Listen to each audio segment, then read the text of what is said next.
వినరో భాగ్యము విష్ణు కథ, వినరో భాగ్యము విష్ణు కథ. తత్వేన యశ్చతజరీత్సర తత్స్వభావ భోగాపవర్గతదుపాయ గతి ఉదారః సందర్శయన్ నిరమిమీత పురాణరత్నం తస్మై నమో మునివరాయ పరాశరాయ. శ్రీమౌద్గల్య శ్రీవత్సగోత్రజాతౌ శ్రీ అప్పలార్య రత్నమార్య తనుభవౌద్వౌ శ్రీమచ్చటారి చరణాంబుజంచరీకౌ శ్రీరంగరామానుజదేశికౌ స్తుమ. మద్రక్షణైకదీక్ష శ్రీవైదేహీ రామభద్రయో పదద్వయి ప్రవచనే వాచస్పత్యం ప్రయచ్చతు. పరాశర మహర్షి అందించిన విష్ణు పురాణంలో ప్రహ్లాద చరితాన్ని జ్ఞాపకం చేసుకుంటూ భాగవతోత్తముల వైభవాన్ని పరాశర మహర్షి మైత్రేయునికి ఎలా చెప్పాడో చెప్పుకున్నాం. స్వామిని ప్రార్థించే ప్రహ్లాదుని పట్టుకుని సముద్రంలో పారవేస్తే ఆ బంధములన్నీ తొలగిపోయాయి, బయటపడ్డాడని చెప్పుకున్నాం. పరమాత్మ సాక్షాత్కారం జరిగితే పరమాత్మని స్తోత్రము చేశాడని చెప్పుకున్నాం. విష్ణు పురాణ వైశిష్ట్యం ఏమిటి అంటే, ఎక్కడ ఏ స్తోత్రం ఉన్నా పరమాత్మ వైభవాన్ని చిన్న చిన్న పదాల్లో అంతరార్థంతో చెప్పడమే జరుగుతుంది. ప్రహ్లాదుడు స్తోత్రం చేస్తూ కొన్ని పదాలు ప్రయోగించాడు శ్రీమన్నారాయణని ప్రార్థన చేసేటప్పుడు. ఏమంటారు? నిరంజన. నిరంజన శబ్దం దానికి అర్థం ఏమిటి? మోక్షప్రదాయిత్వానికి సూచన. మోక్షము ఇవ్వగలిగేవాడు ఆయన మాత్రమే. అదే మనకి వేదం చెప్తుంది, నిరంజన పరమం సామ్యముపైతి. ఈ జీవుడు పుణ్యపాపాలన్నీ పోగొట్టుకుని స్వచ్ఛమైన స్వరూపాన్ని పొంది భగవంతుణ్ణే చేరతాడు అని చెప్పుకున్నాం కదా. అది నిరంజన శబ్దము అంటే చేరేది పరమాత్మనే. ఇక తరువాత మహామూర్తి అన్న పదం అంటే పురుష సూక్తంలో చెప్పినట్టుగా లోకమంతా వ్యాపించి ఉన్నాడు, అలాగా అది అనుకోవచ్చు. వైశ్వానరమూర్తి అంటే సకల విశ్వము లోపల కూడా వ్యాపించి ఉన్న వాసుదేవతత్వము, పరవాసుదేవతత్వము. స్థూలమూర్తి. స్థూలమూర్తి అన్నారు అంటే కనిపించడానికి ఒక రూపం ఏర్పడుతుంది, అదేమిటి? వ్యూహము అన్నారు. అనిరుద్ధ సంకర్షణ చెప్పుకుంటాం కదా, ఆ రూపంలో వచ్చాడు. స్ఫుటమూర్తి. స్థూలంగా ఉన్నది ఇంకొంచెం వివరంగా తెలుస్తుంది మనకి.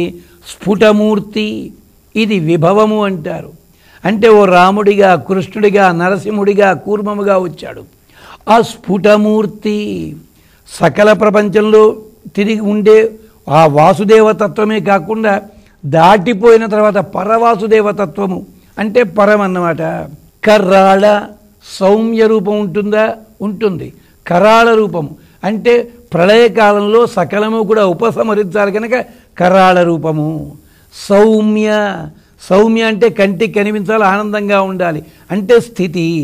అంటే సృష్టి స్థితి లయలు మూడిటికి పర వ్యూహ విభవ అంతర్యామి అర్చ ఈ 5 రూపాలు అన్నీ ఉన్నవాడు పరమాత్మ అని చెప్పడానికి ఈ పదములు. అలాంటప్పుడు పరమాత్మ ప్రత్యక్షముగా కనిపించాడు. ఇప్పుడు ఇంతవరకు తత్వంలోనే ఉన్నాడు, ఒక రూపంగా కనిపించలా ప్రహ్లాదుడికి. ఎదురుకుండా పడ్డాడు, నరసింహుడిగా ఎదురుపడలేదు. పాంచజన్యముతో, సుదర్శనముతో, నందకముతో వీటన్నిటితో కలిసి పంచాయుధములతో కనిపించాడు పరమాత్మ యథార్థతత్వంతో. నరసింహుడిగా కనిపించాల్సింది ఎవరికి? అది హిరణ్యకశిపుడికి. ప్రహ్లాదుడికి అక్కర్లేదు. అంచేత ఆ అవతారంలో కనిపించాడు. నరసింహ రూపం కాకుండా యథార్థ స్వరూపంతో. ఇది ఎలా చూడగలిగాడయ్యా అంటే, ప్రహ్లాదుడు సమాధి దశలో ఉన్నాడు కనుక చూడగలిగాడు. ఆయన్ని స్తోత్రం చేశాడు. ఆవిర్బభూవ పీతాంబరధరో హరి. పీతాంబరాన్ని ధరించి ఆవిర్భవించాడు ఆయన. ప్రతి చోట శ్రీ మహావిష్ణువుకి పీతాంబరధరుడు పీతాంబరధరుడు అంటుంటారు. దాంట్లో అంతరార్థం ఏమిటి అంటే, పశువస్త్రం ఇంకే దేవతలు కట్టుకోవటం లేదా? కట్టుకున్నారు. పీతాంబరధారిత్వానికి ఒక అందమైన అర్థం ఉంది. బ్రహ్మదేవుడు దేవతలందరినీ సృష్టించిన తరువాత చిట్ట చివరికి ఇంద్రుడిని సృష్టించాడు. ప్రజాపతి ఇంద్రమసృజత. నాకేమిటి అధికారం అని అడిగాడు ఇంద్రుడు. ఈ దేవతలకందరికీ అధికారి బొమ్మన్నట్టు ఆయన. మనవాడు ఎగురుకుంటూ బయటకు వచ్చాడు ఇంద్రుడు. మిగిలిన దేవతలంతా తన్నడానికి సిద్ధమయ్యారు. మేమంతా నీకు ముందు పుట్టిన వాళ్ళ ఉంటే నీకెవడిచ్చాడు అధికారం, నీకేమిటి చెల్లుబడి అవుతుంది అని చెప్పి ఇంద్రుడు పరిగెత్తుకొచ్చాడు మళ్ళీ ప్రజాపతి దగ్గరికి. అయ్యా చెప్పిన మాట వింటలేదు వాళ్ళు, నాకెందుకు ఈ అధికారము అనగానే బ్రహ్మదేవుడికి కోపం వచ్చింది. ప్రజాపతికి కోపం వచ్చి 4 ముఖాలు ఒక్కసారిగా ఎర్రబడిపోయాయిట. ఎలాంటి కాంతి అంటే 1000 మంది సూర్యులు ఒక్కసారి ఉదయిస్తున్నప్పుడు ఉండే ఎర్రటి కాంతి ఉంటుందే అలాంటి కాంతి వచ్చి ఇంద్రుడు భయపడిపోయాడు. భయపడి తట్టుకుని అడిగాడు, ఏమయ్యా నీ మాట కాదు నాకు కావాల్సింది, నీ తేజస్సు నాకు ఇయ్యి, ఆ కాంతి నాకు ఇయ్యి అన్నట్ట. ఈ కాంతి ఉండగానే వాడు చెప్పిన మాట వినలేదు. ఈ కాంతి నీకు ఇచ్చేస్తే నాకేమవుతుంది, ఏం పర్వాలేదు, నీకు కంచి పేరు కహ అవుతుంది. కోద్వై కహ ఇది బ్రహ్మణో నామ, కైతి బ్రహ్మణో నామ, ఆ పేరు వస్తుంది నీకు. అందుకని స్వామి ఏం చేశాడు, ఈ కాంతినంతటినీ కూడా పట్టు వస్త్రం కింద మార్చాడు. పసుపు వస్త్రని వస్త్రము కింద మార్చి తలకి చుట్టాడు. ఇది పట్టము కట్టుట. అయిన తర్వాత కమండల జలంతో అభిషేకం చేశాడు. పట్ట అభిషేకం అయ్యింది. అంటే ఆ పట్టు వస్త్రం దేనికి సంకేతం అన్నమాట, సర్వాధికారానికి సంకేతము.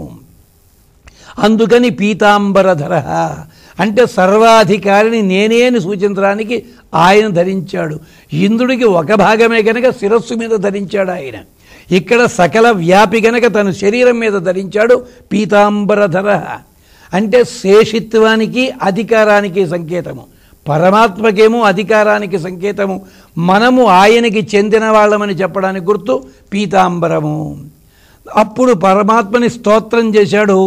ఒకే ఒక్క శ్లోకంలో స్తోత్రం చేశాడు. ఇంతకుముందు సమాధి దశలో ఉండి కంటికి కనిపించని పరమాత్మని మనోనేత్రాలతోటి దృష్టి చూస్తూ 23 శ్లోకాల్లో స్తోత్రం చేశాడు.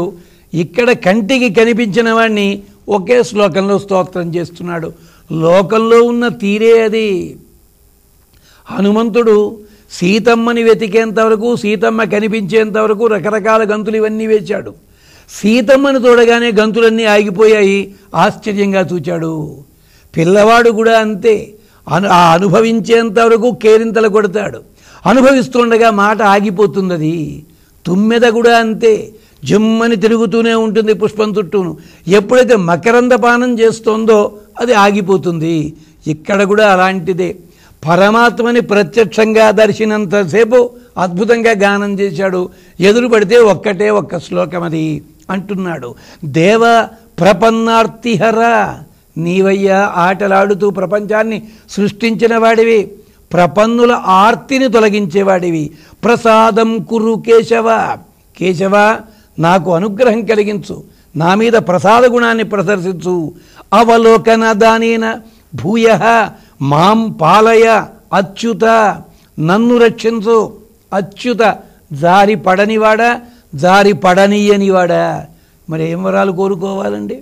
కనిపించనంతసేపు అంత లకోటా అంతా చదివావి, కనిపిస్తే ఎందుకు పలకరించవు? ఒక్కటే అడిగాడు, ఏమిటది? అవలోకన దానేన ప్రసాదం కురు, నాకేమీ ఇవ్వక్కర్లేదు, నీ చూపుతోటి నా మీద పడవేసి నీ చూపు అవలోకన దానము అంటే నీవు నాకు దానం ఇవ్వాలి, వరదానము, వరములు కాదు. నీ చల్లని చూపులు నా మీద పడితే చాలు, నాకు ఆనందం కలుగుతుంది. దీంట్లో చమత్కారం మళ్ళీ వేదంలోకి వెళ్ళాలి. నేను భగవంతుణ్ణి చూచాను అన్నవాడు గొప్పవాడా, భగవంతుడు నన్ను చూచాడన్నవాడు గొప్పవాడా? శాస్త్రము చెప్పింది నాకు తెలుసు భగవంతుడంటే గొప్పవాడు కాదుట, భగవంతుడే అనగలిగి ఉండాలి, వాడు నాకు తెలుసు అని చెప్పి. ఉదాహరణ ఏమిటి? మళ్ళీ రామాయణమే. హనుమంతుడు అన్నాడు నాకు రాముడు బాగా తెలుసును, గొప్పవాడా? హనుమంతుడి కంటే గొప్పవాడు ఇంకోడున్నాడు గుర్తుపట్టాడు హనుమత్స్వామి.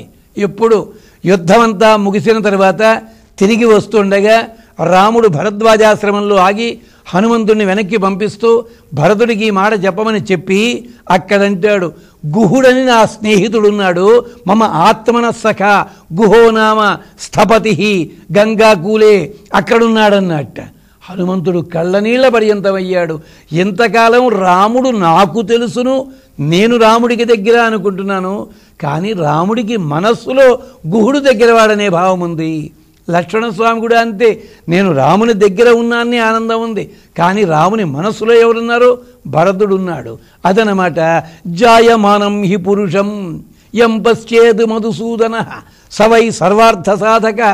ఎవరి చూపులైతే భగవంతుడి ఎవరి మీద అయితే పడతాయో వాడు సర్వార్థ సాధకుడు. అందుకని అవలోకన దానిన ప్రసాదించమన్నాడు. త్యాగరాజస్వామి ఈ ఒక్క పదాన్ని పట్టుకున్నారు. ప్రహ్లాద భక్త విజయమని చెప్పి యక్షగానానికి రూపకల్పన చేశారు. నిజానికి ప్రహ్లాద భక్త విజయానికి ఆధారం ఎక్కడా లేదు, భాగవతంలో లేదు, మరో చోట లేదు. విష్ణు పురాణంలో ఉన్న ఒక చిన్న ఘట్టాన్ని తీసుకుని, చిన్న వాక్యాన్ని తీసుకుని అందంగా ప్రహ్లాద భక్త విజయాన్ని చాలా అందంగా చిత్రీకరించారు ఆయన. అంటారు ఇక్కడ దానికి ఆధారం ఇదే అంటున్నారు. తరము గాని ఎండవేళ కల్పతరు నీడ దొరికినట్లాయే. స్వామి, అదే స్తోత్రానికి అర్థం ఇదే. ఎండలో పడిపోతున్నాను, ఒక పక్క దాహం వేస్తోంది, ఒక పక్క ఆకలి వేస్తోంది, కాళ్ళు కాలిపోతున్నాయి, మాడు కాలిపోతోంది. ఏమిట్రా అనుకుంటుండగా ఒక చెట్టు కనిపించింది. చెట్టు నీడలో ఉంటే కాలిన కాళ్ళు చల్లబడ్డాయి, మాడిన మాడు చల్లబడింది. ఆకలి వేస్తోంది అనుకోగానే ఫలములు వచ్చాయి, సేవకులందరూ వచ్చారు. ఏమిట్రా అంటే కల్పతరువుట.